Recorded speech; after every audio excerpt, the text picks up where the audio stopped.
tak toto je vážny masaker.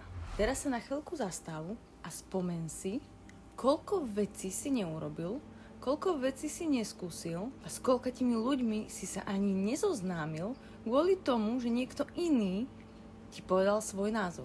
Dám ti jeden príklad z vlastnej skúsenosti.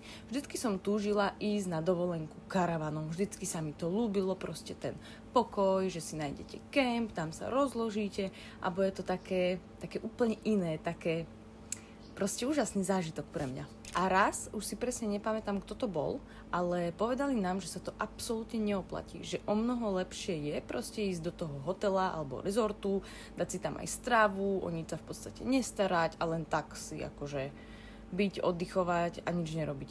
A samozrejme v tej dobe som si nechala poradiť od starších a skúsenejších, hej, však, lebo asi to zažili, tak asi vedia to lepšie ako ja. Asi pred mesiacom sme dostali znova nápad, že by sme išli.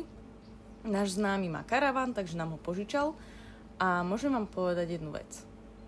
Lepšiu dovolenku som nikdy nezažila, pretože to bolo jednoducho niečo úžasné. A čo týmto chcem vlastne povedať? Chcem tým povedať to, že pokiaľ niečo chcete skúsiť, niečo urobiť, alebo sa s niekým spoznať, tak to jednoducho spravte.